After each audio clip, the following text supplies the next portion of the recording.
Students, welcome to the video. हम लेकर आए हैं आपके लिए part 4 of the chapter control and coordination. इस पार्ट में हम डिस्कस करेंगे केमिकल कोऑर्डिनेशन इन प्लांट्स, जो कि हो रहा है प्लांट ग्रोथ रेगुलेटर्स के थ्रू। तो इसमें हम लोग जो है अलग अलग टाइप के प्लांट ग्रोथ रेगुलेटर्स पढ़ेंगे।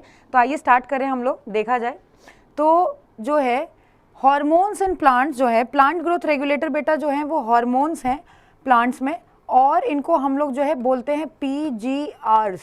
क्या बोले हैं?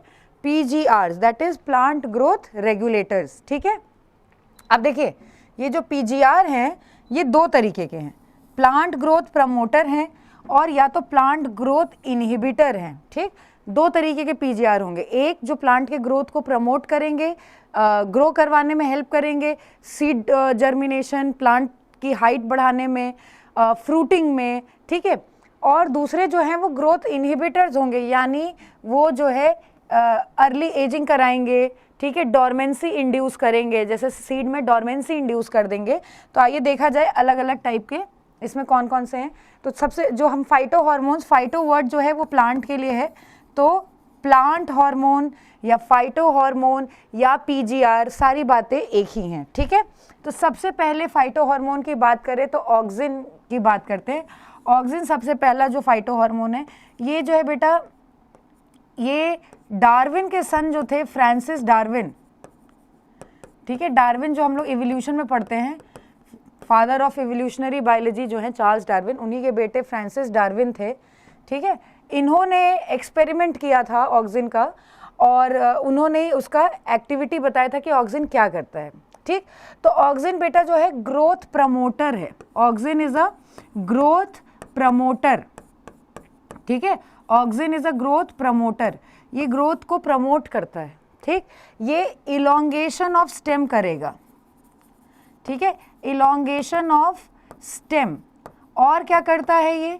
ट्रॉपिज्म। ठीक है, हेल्प्स इन इंड्यूसिंग ट्रॉपिज्म। आपको पिछले पार्ट्स में पढ़ाया हुआ है कि क्या है ट्रॉपिक मूवमेंट, जो ग्रोथ रिलेटेड मूवमेंट है। ठीक है, ग्रोथ रिलेटेड मूवमेंट। तो जैसे आप देख सक रहे हैं ऑक्सिन एंड फोटोट्रॉपिज्म, क्या हो रहा है इसमें? ऑक्सिन मॉलिक्यूल जो है वो अगर जो है स्टेम पे सनलाइट जो है ओवरहेड है, अगर प्लांट के ओवरहेड है सन, तो सनलाइट देखिए प्लांट पे इक्वली पड़ रही है। देख रहे हैं ये जो येलो डॉट्स आपको दिखाई दे रहे हैं, ये सनलाइट है। तो अगर स्टेम के ओवरहेड है सन, तो इक्वल जो है सनलाइट फॉल करेगी। ठीक है, equal sunlight will fall on it. उसके बाद अगर आप नोटिस करेंगे तो अगर इक्वल सनलाइट मिल रही है, तो जब सनलाइट आ रहा है तो भी ऑक्सिन मॉलिक्यूल्स का प्रोडक्शन हो रहा है। ठीक है, auxin molecules are produced in presence of sunlight. ठीक, तो ऑक्सिन मॉलिक्यूल्स जो हैं वो आ रहे हैं। ठीक, जिसकी वजह से क्या है, इक्वल डिस्ट्रीब्यूशन ऑफ ऑक्सिन है। इस वजह से स्टेम जो है आप देख रहे हैं सीधी ग्रो कर रही है, स्ट्रेट डायरेक्शन में। जबकि आप इधर देखिए क्या है, सनलाइट जो है वो वर्टिकल ओवरहेड ना होकर साइड में, हल्का सा साइड में है ना। तो sunlight is falling on this side of the plant.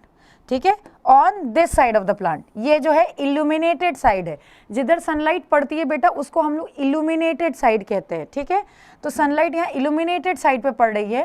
Fine, अब आप ये देखिए इल्यूमिनेटेड सनलाइट पे जो एरिया है, जो एरिया इल्यूमिनेटेड है, उधर ना ऑक्सिन प्रोड्यूस होके किस साइड प्रोड्यूस हो रहा है? जिस साइड डार्क साइड है, जो डार्क साइड है। ठीक है, ये डार्क साइड है क्योंकि इधर सनलाइट नहीं आ रही है ना, इधर सनलाइट नहीं आ रही। तो इसका मतलब the stem will grow, it will not grow in a straight way.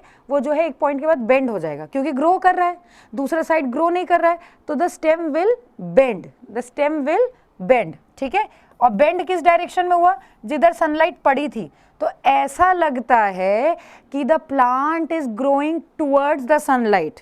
देखने में क्या लग रहा है कि the plant is growing towards the sunlight, जबकि कहानी ऐसी नहीं है। It is not growing towards the sunlight, it is growing in the opposite direction of the sunlight where it is falling। जिधर सनलाइट पड़ रहा है उसके ऑपोजिट डायरेक्शन में ऑक्सिन का प्रोडक्शन हो रहा है। तो आप देखिए सनलाइट इधर पड़ा उस साइड में, ये जो है ये लाइट साइड है, लाइटेड या इल्यूमिनेटेड एरिया, इधर सनलाइट पड़ा, ऑक्सिन का प्रोडक्शन इधर हुआ। Auxin is produced in the dark side, wherever the sunlight is falling there is no production of oxygen. Oxygen gets produced in the dark side. ठीक है, dark side में produce हुआ तो now the growth is taking place from this side, तो इधर से grow कर रहा है, इस वजह से वो बेंड हो जाएगा उस डायरेक्शन में जिधर सनलाइट है। तो इसको देखने में ऐसा लगेगा कि भाई प्लांट तो सनलाइट की तरफ ग्रो कर रहा है, पर ऐसा नहीं है। ऑक्सिन इंड्यूसेस फोटोट्रॉपिज्म, ठीक है, ट्रॉपिक मूवमेंट जो है वो इंड्यूस करेगा। ठीक है, अब देखिए और क्या करते हैं, ये यहाँ पे इलोंगेशन ऑफ स्टेम कर रहे हैं और ये क्या कहते हैं, इंड्यूसिंग ट्रॉपिक मूवमेंट कर रहे हैं, जो भी ये ट्रॉपिज्म वगैरह है। और ये क्या कर रहे हैं यहाँ पे कि जैसे ग्रास वगैरह, जो गार्डन में ग्रास लगाई जाती है, तो ग्रास के ग्रोथ में भी गार्डन ग्रास जो है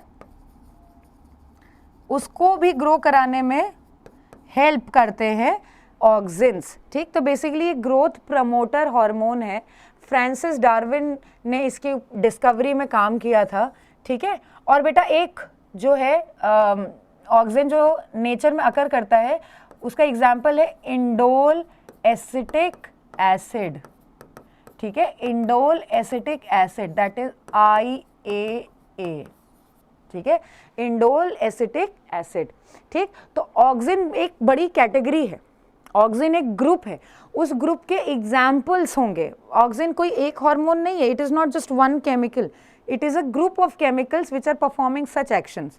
तो उसमें जो नेचुरली अकरिंग ऑक्सिन है वो है इंडोल एसिटिक एसिड। ठीक है, ये क्या है, नेचुरली अकरिंग ऑक्सिन। ठीक है, नेचुरली अकरिंग ऑक्सिन, फाइन। अब देखिए एक एक्सपेरिमेंट कर देखते हैं, जो ऑक्सिन पे एक्सपेरिमेंट डार्विन ने परफॉर्म किया था, जो अभी बता रहे थे। क्या हुआ, सनलाइट इस पे फॉल करा प्लांट पे। ठीक है, ये कंट्रोल सेटअप है, मतलब जिसमें सब कुछ नॉर्मल है। तो आप देखिए सनलाइट इधर पड़ रहा है, तो ये लाइटेड साइड हो गया, ये डार्क साइड हो गया। तो आप देख रहे हैं ऑक्सिन का सिक्रीशन इधर हुआ, इस वजह से स्टेम जो है वो बेंड हो गई। ठीक, कंट्रोल सेटअप एक्सपेरिमेंट का वो सेटअप होता है जिसमें हर कंडीशन जो है वो एम्बिएंट डाली गई है। अब क्या करा जाता है कि इसी कंट्रोल सेटअप का एक और सेटअप बनाया जाता है जिसमें से कोई कोई कंडीशन मिसिंग कर दी जाती है। जैसे मान लीजिए हमें स्टडी करना है कि क्लोरोफिल का क्या इम्पैक्ट होता है ना, तो कंट्रोल सेटअप में तो सभी कुछ है, लेकिन एक्सपेरिमेंटल सेटअप में क्या मिसिंग हो जाएगा, क्लोरोफिल। ठीक, जिसका मतलब जिसके एक्सपेरिमेंट करना है, जिस चीज़ पे जो हमें ऑब्जर्व करना है, जो हमारा एम है, whether the process of photosynthesis requires chlorophyll और नॉट, अगर मान लीजिए ये एक्सपेरिमेंट है एग्जाम्पल, तो उस केस में जो है आप क्या करोगे, you will keep the chlorophyll absent from the experiment and then see what happens whether the process takes place or not। ठीक, तो ये तो कंट्रोल सेटअप है। अब देखिए टिप रिमूव कर दिया गया। ठीक है, टिप रिमूव कर दिया गया। टिप रिमूव करने के बाद देखा गया कि सनलाइट जो है वो फॉल कर रही है, और इसका मतलब ऑक्सिन का कोई प्रोडक्शन ही नहीं हुआ, क्योंकि कहीं बेंडिंग हुई, क्या कहीं बेंडिंग हुई। इससे क्या प्रूव होता है, auxin is produced at the tip of the plant, tip of the plant, यानी कहाँ पे, कोलियोप्टाइल। कोलियोप्टाइल, कोलियोप्टाइल क्या होता है बेटा, अभी रिप्रोडक्शन में जब सीड पढ़ाऊंगी आपको, वहाँ पे जर्मिनेशन ऑफ सीड, तो वहाँ बताऊंगी coleoptile and coleorhiza. Coleoptile grows to become the stem, Coleorhiza grows to become the covering of the root, and Coleoptile becomes the covering of the shoot। तो यहाँ पे आप देख रहे हैं टिप जो है वो Coleoptile एरिया है, उसको काट दिया गया है यहाँ पे, तो यहाँ पे कोई भी ऑक्सिन का प्रोडक्शन नहीं हुआ। आप देखें यहाँ पे क्या कर दिया गया, tip of the Coleoptile is covered by a opaque cup। Tip है, काटा नहीं गया है, लेकिन एक ओपेक कप, ओपेक आप समझते हैं जिसके थ्रू लाइट पास नहीं कर सकती, ओपेक कप जो है लगा दिया गया। इस केस में भी the auxin is not produced. ठीक है, यहाँ पे भी ऑक्सिन का प्रोडक्शन नहीं हुआ, इस केस में भी ऑक्सिन का प्रोडक्शन नहीं हुआ क्योंकि सनलाइट नहीं अवेलेबल हो पाई। ठीक है, और इस केस में भी टिप को कवर किया गया है, बट यहाँ पे ट्रांसपेरेंट कप से कवर किया गया है। अगर आप देख रहे हैं यहाँ पे ट्रांसपेरेंट कप से कवर किया गया है, तो ये ट्रांसपेरेंट कप जो है लाइट को अपने अंदर अलाउ कर रहे हैं, because the light can pass through the transparent cup. That is why when the light falls this side, oxygen gets produced this side. oxygen का production इधर होगा, sunlight जो है वो इधर है, ठीक है, तो इसकी वजह से the stem bends, यानी transparent cup अगर लगा है तो stem bends. अब देखिए base is covered by a opaque shield, यानी अब हमने base पे opaque shield लगा दिया, टिप पे नहीं, base पे. उस केस में भी ऑक्सीजन का प्रोडक्शन हुआ और स्टेम का ग्रोथ हुआ एंड द स्टेम बेंड्स, ठीक है, the stem bends away from the oxygen growth and towards the sunlight. तो इसका मतलब क्या हुआ, अब देखिए इसे क्या कंक्लूजन ड्रॉ करते हैं, क्या क्या कंक्लूजन ड्रॉ कर पा रहे हैं कि अगर टिप रिमूव कर दिया जा रहा है तो ऑक्सीजन का प्रोडक्शन नहीं हो रहा है ना, तो ग्रोथ नहीं हुई. अगर टिप को ओपेक कप से कवर कर दिया गया कैप से तो भी ऑक्सीजन का प्रोडक्शन नहीं हुआ. ट्रांसपेरेंट कप से किया गया तब उस केस में ऑक्सीजन का प्रोडक्शन हुआ है, ठीक है. Tip covered by transparent cup, oxygen is produced, and if the base is covered by opaque shield which that in this case also oxygen is produced. इससे प्रूव होता है कि ऑक्सीजन जो है वो टिप पे आ रहा है, बेस से प्रोड्यूस नहीं हो रहा. टिप नहीं था तो ऑक्सीजन नहीं था, बेस कवर्ड है तो भी ऑक्सीजन है. इससे प्रूव होता है the oxygen is produced at the tip of the plant, that is at the coleoptile end of the plant. Fine. This was the experiment conducted to observe the action of oxygen. ठीक है, तो oxygen का क्या है ये बेटा important है. Oxygen जो है किस साइड पे प्रोड्यूस होगा, produced on the opposite side of the illuminated side या illuminated रीजन, ठीक है. जो illuminated एरिया है मतलब जिधर सनलाइट फॉल करी उसके ऑपोजिट साइड प्रोड्यूस करेंगे, डिफ्यूज करके उधर जाएगा. देखिए प्रोड्यूस तो टिप पे हुआ, ठीक है, प्रोड्यूस तो टिप पे होगा लेकिन ये डिफ्यूज करके उस साइड चला जाएगा जिधर सनलाइट फॉल नहीं कर रही है. It will be produced at the tip but it will diffuse to the side which is not receiving the sunlight. Okay, it will diffuse to the side which is not receiving the sunlight. Fine, चलिए आगे देखा जाए. तो gibberellin है, देखिए बेटा gibberellin जो है ये भी एक ग्रोथ प्रमोटर हार्मोन है, ठीक है, ये भी एक ग्रोथ प्रमोटर हार्मोन है. ठीक, जो मोस्ट कॉमन यूज जिब्रेलिन है वो जिब्रेलिक एसिड 3 है. मोस्ट कॉमन जो है टाइप है जो जिब्रेलिन का है, ठीक है, वो क्या है, GA3, that is gibberellic acid 3. ये सबसे कॉमनली यूज्ड जिब्रेलिन है. और जो है एक जापान में डिजीज हो गई थी राइस प्लांट्स में, उसको बोलते बैकने डिजीज, ठीक है. इस केस में ये जो है एक फंगस का नाम निकला था, ठीक है, वो जो है उसमें पता चला था कि वो जिब्रेलिन प्रोड्यूस कर रहे हैं, ठीक है, वहां से जिब्रेलिन आइसोलेट हुआ था. तो देखिए फंक्शंस क्या क्या हैं जिब्रेलिन से. देखिए history and discovery of phyto hormone जो है वो आपके हायर क्लासेस में है. यहाँ आपके लिए इंपॉर्टेंट क्या है, फंक्शंस. ठीक, तो gibberellin also causes cell enlargement, it is causing fruiting, ठीक है, फ्रूटिंग कॉज कर रहा है पोमेसी प्लांट्स में, जो पोम प्लांट्स हैं उसमें. एपिकल डोमिनेंस, एपिकल डोमिनेंस जो है बेटा क्या होता है कि अगर मान लीजिए कोई प्लांट ऐसे है, ठीक है, ये उसका टिप है और ये उसकी लेटरल ब्रांचेस हैं. एपिकल डोमिनेंस में क्या होगा कि सिर्फ टिप ग्रो करेगा और वो साइड के ब्रांचेस को ग्रो ही नहीं करने देगा, वो जो है सप्रेस कर देगा. इसको कहा जाता है एपिकल डोमिनेंस. मतलब जो एपाइसिस पे जो टिप पे बड है वो बाकियों को डोमिनेट करके सप्रेस कर देता है, मतलब साइड वाले लेटरल बड्स को सप्रेस कर दे जाता है. ये है एपिकल डोमिनेंस जो किसकी वजह से इंड्यूस होता है, जिब्रेलिन. अब ये अच्छी बात है कि बुरी बात है, ये प्लांट टू प्लांट डिपेंड करता है. देखिए एपिकल डोमिनेंस होगा तो पौधा जल्दी से लंबा दिखने लगेगा और आप सीधा फ्लावर प्लक कर लीजिए.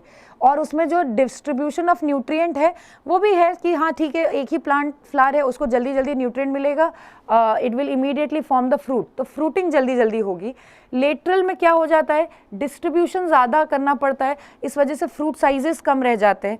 तो जो मार्केट के हिसाब से अगर कमर्शियल बात की जाए तो टेबल साइज जो है वो बड़ा होगा अगर एपिकल डोमिनेंस है तो. ठीक है, बोल्टिंग, बोल्टिंग बेटा क्या है, यहाँ पे प्रोफ्यूज जो है लीफ ग्रोथ हो जाता है, प्रोफ्यूज लीफ ग्रोथ. ठीक है। यहाँ पे लीफ इतनी बढ़ जाती हैं कि ऐसा लगता है कि इंटरनोड का ग्रोथ नहीं हुआ है, लीफ का ही ग्रोथ हुआ है। तो बोल्टिंग भी जो है वो मतलब बड्स बनेंगे खूब सारे, स्टेम से दूर जाके leaf formation and bud formation होगा, बड इनिशिएशन भी, ठीक है, बड्स न्यू फ्लावरिंग अराइज करेगी। फोटो पीरियोडिज्म भी जो है लाइट को लेके, प्लांट कितना लाइट उसको चाहिए, कितनी लाइट उसको नहीं चाहिए, ये सब जो है जिब्रेलिन हार्मोन के इफेक्ट हैं। जैसे मान लीजिए जो शॉर्ट डे प्लांट हैं, शॉर्ट डे प्लांट मतलब जिनको कम इंटेंसिटी ऑफ लाइट या कम देर के लिए लाइट इंटेंसिटी चाहिए, वो शॉर्ट डे प्लांट हैं अपनी फ्लावरिंग को इंड्यूस करने के लिए। और जो लॉन्ग डे प्लांट है उनको अपनी फ्लावरिंग इंड्यूस करने के लिए ज़्यादा ड्यूरेशन ऑफ लाइट चाहिए, ठीक है। तो ये जो शॉर्ट डे प्लांट हैं, ये अपना लाइट ड्यूरेशन की जो रिक्वायरमेंट है वो कैसे लोअर करें और जल्दी से फ्लावरिंग करें, ये जिब्रेलिन हार्मोन के इन्फ्लुएंस में किया जा सकता है। अब इससे क्या फ़ायदा है, देखिए ये सब कुछ कमर्शियल एस्पेक्ट्स अगर आप सोचें तो जल्दी जल्दी फ्लावरिंग होगी तो मार्केट में रेडिली फ्लावर्स अवेलेबल होंगे, फ्लावर्स ही राइपन फर्टिलाइज होकर फ्रूट्स बनाते हैं, तो जल्दी फ्रूट प्रोडक्शन भी होगा, तो मार्केट में ईजी अवेलेबिलिटी रहती है, ठीक है। अब आइए एक और चीज़ देखें, तो ये जो ग्रेप्स हैं ये जिब्रेलिन ट्रीटेड ग्रेप्स हैं, ठीक है, यहाँ पे जो लेफ्ट साइड पे हैं, और जो राइट साइड पे वो अनट्रीटेड ग्रेप्स है। अब आप अंतर देखिए इसमें, ये अंगूर जो हैं जिब्रेलिन से ट्रीट किए गए थे और वो जिब्रेलिन से नहीं ट्रीट किए गए थे। तो आप देखिए इसमें साइज़ देखिए अंगूर के बड़े हो गए।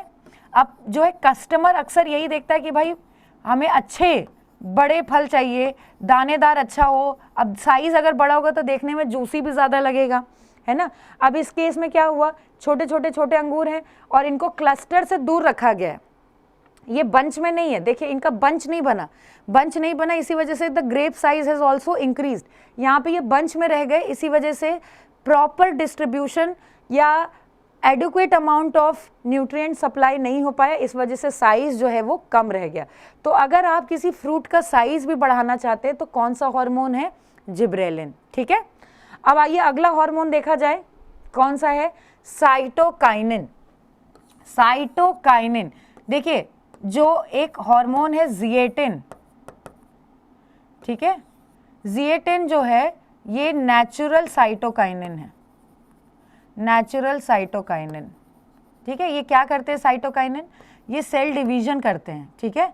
और काइनेटिन जो है एक हार्मोन है काइनेटिन, ये आर्टिफिशियल साइटोकाइनिन है, आर्टिफिशियल साइटोकाइनिन, ठीक है, it is artificial cytokinin, fine.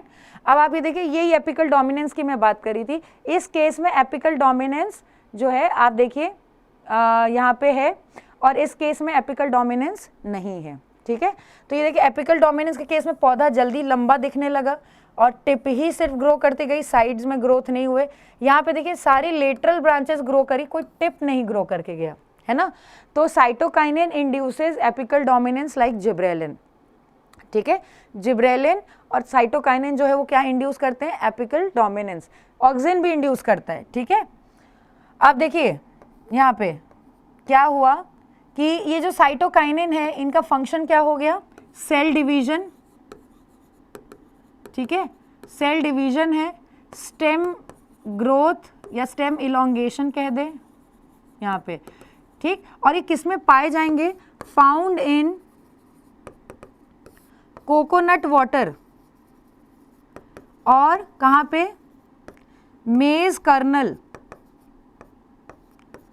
मेज कर्नल, ठीक है, इसमें पाए जाएंगे, फाइन, यहाँ पे, ठीक है, कोकोनट वाटर, मेज कर्नल, इन सब में ये पाए जाएंगे, ठीक है।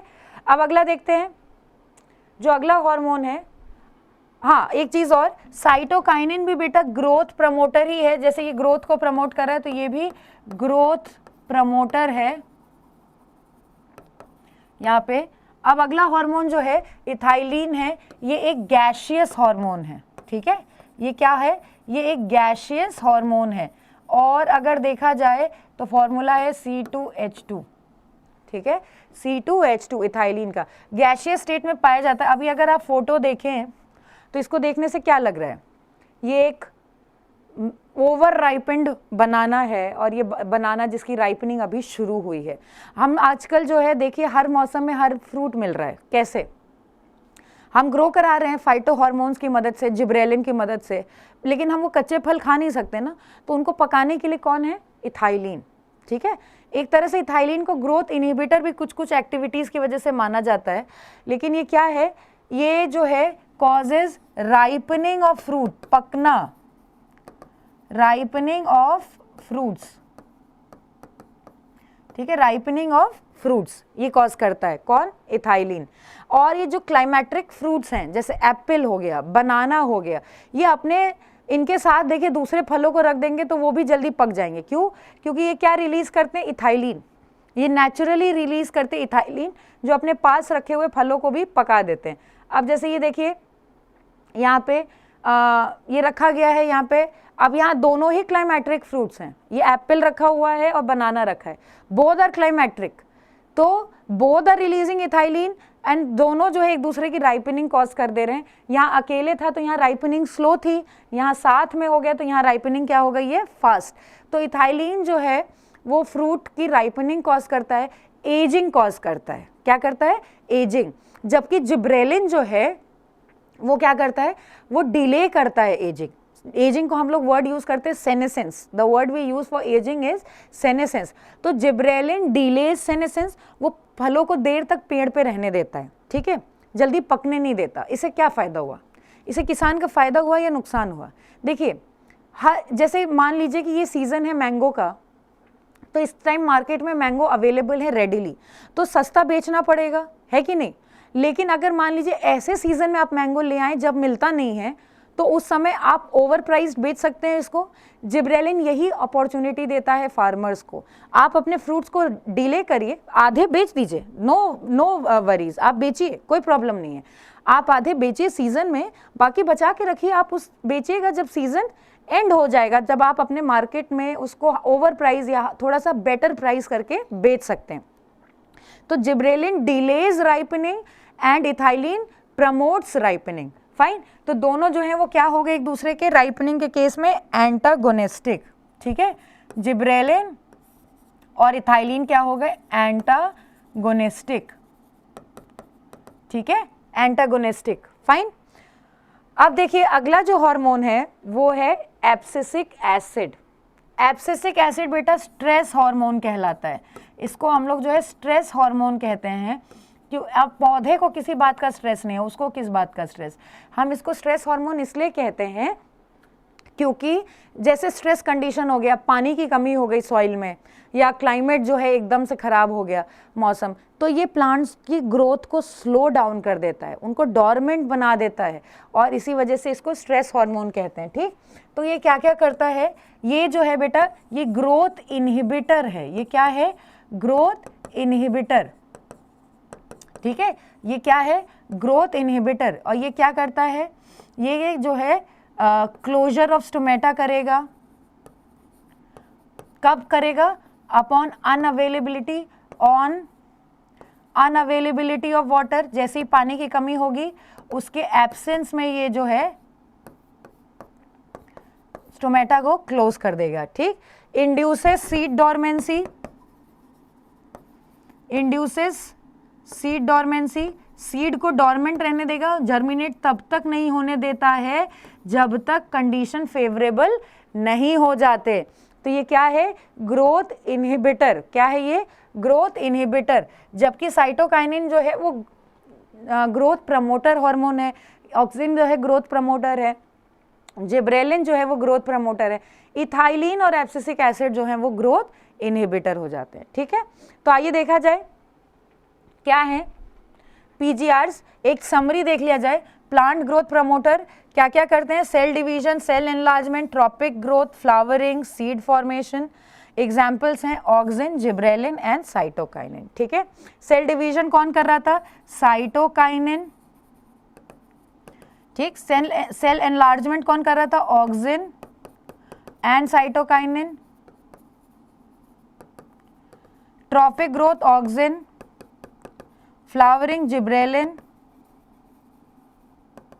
सीड फॉर्मेशन जो है साइटोकाइनिन, ठीक है।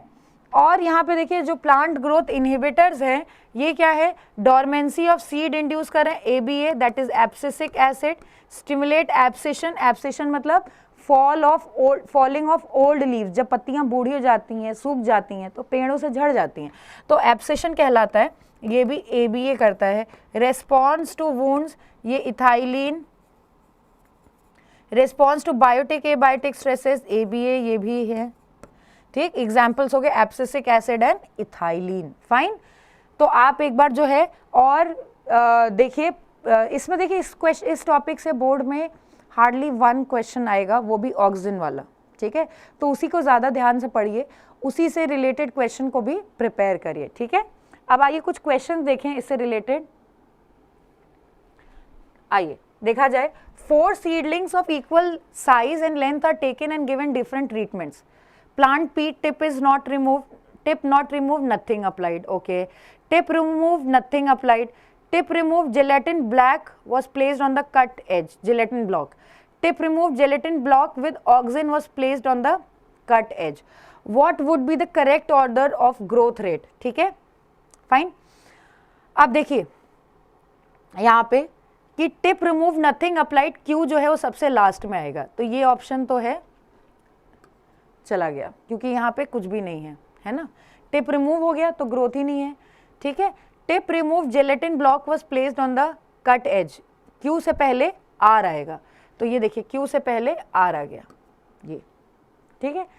तो सबसे पहले कौन आएंगे, टिप रिमूव्ड यहाँ पे, और gelatin block with auxin was applied on the, नहीं एक सेकेंड ये नहीं, और बाकी अरेंज कर लेते हैं।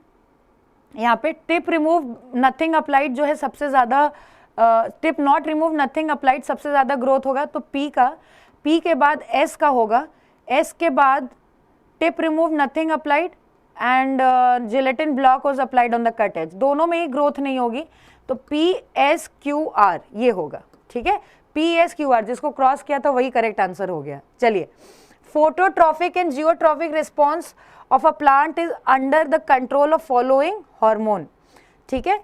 क्या है, phototropic and geotropic response of the plant is under the control of following hormone. tropism कौन induce कर रहा है, auxin. Which among the following hormone is associated with wilting of leaves? wilting मतलब abscission, सूख जाना, ठीक है, abscisic acid, ठीक है। अगला, identify the plant hormone X from the given statement and select the correct option regarding it. It promotes cell division, breaks dormancy, delay aging, brings morphogenesis along with auxin during tissue culture, ठीक। X could be gibberellin that also causes bolting, X could be ethylene, X could be abscisic acid, X could be cytokinin। अब cell division है तो कौन होगा, cytokinin, बाकी देखना ही नहीं है, सिर्फ देखिए सेल डिवीजन साइटोकाइनिन, ठीक। Name the plant hormone which acts as a plant growth inhibitor, कौन होगा, abscisic acid. Which plant hormone plays a role in apical dominance in plants, apical dominance कौन प्ले कर रहा है, कौन, जिब्रेलिन, ठीक है। एपिकल डोमिनेंस कौन इंड्यूस कर रहा है, जिब्रेलिन। अगला देखे, bolting in some plant is induced by artificial treatment of which hormone. Bolting जो आपको मैंने बताया था, जैसे ये प्लांट है, ये उसका स्टेम है, इस स्टेम से दूर जाके यहाँ पे लीफ बन रही है, यहाँ पे अब फ्लावर निकलेंगे, इसको कहते हैं बोल्टिंग। बाकी पौधा यहाँ पे है, ठीक है, ये है, लेकिन ये अलग से ग्रो करके जा रहे हैं, ठीक, इसको बोल्टिंग कह रहे हैं। The function of cytokinin is to promote stomata, delay ageing, promote bud dormancy, both B and C. क्या है, डिले एजिंग, डोरमेंसी नहीं प्रमोट करना, नहीं तो डोरमेंसी ब्रेक करता है, ठीक है। अगला देखें, assertion reason, gibberellins when apply to dwarf plant increase the length of the plant, हाँ सही है। Gibberellins induce internodal growth in some genetically dwarf variety, बिल्कुल सही। इंटरनोडल ग्रोथ मतलब प्लांट की हाइट बढ़ाएगा, ठीक है। तो जो जेनेटिकली ड्वार्फ हैं, मतलब जो प्लांट्स ऐसे हैं जो ऑलरेडी छोटे हैं, जेनेटिकली छोटे हैं, उनकी हाइट बढ़ाने में जिब्रेलिन हेल्प कर रहा है, ठीक है। तो दोनों ट्रू हैं और दोनों एक दूसरे को एक्सप्लेन कर रहे हैं, तो करेक्ट आंसर इसका क्या हो जाएगा, A. Correct answer will be A. Ethylene is a gaseous hormone, is formed in almost all plant parts, नहीं सारे प्लांट पार्ट्स में नहीं बनता इथाइलिन, फ्रूट्स में बनता है, तो ये फॉल्स है। तो क्या आंसर हो जाएगा, assertion is true, reason is false. ठीक है, तो ये तो हो गया बेटा जो है प्लांट ग्रोथ रेगुलेटर। बहुत छोटा टॉपिक है, आपके एनसीईआरटी में 2-3 लाइन का दिया हुआ है, बट हमने सारे प्लांट हार्मोन्स के नाम पढ़े, ठीक है, थोड़े थोड़े फंक्शंस पढ़े, बहुत डिटेल में पढ़ना भी नहीं है क्योंकि ये टॉपिक इतना ज़्यादा है नहीं आपके एनसीईआरटी में। एक आध क्वेश्चन आएंगे वही ऑक्सिन और जिब्रेलिन से रिलेटेड, ठीक है, तो इतना आप पढ़िए, एनसीईआरटी से करिए और भी प्रीवियस ईयर क्वेश्चंस लगाइए और देखते रहिए। अब हमारा ये चैप्टर जो है कंप्लीट हो गया है, कंट्रोल एंड कोऑर्डिनेशन। अगले वीडियो में आपसे मिलेंगे हाउ डू ऑर्गेनिजम्स रिप्रोड्यूस का पार्ट 1 लेकर। तब तक के लिए देखते रहिए। Thank you.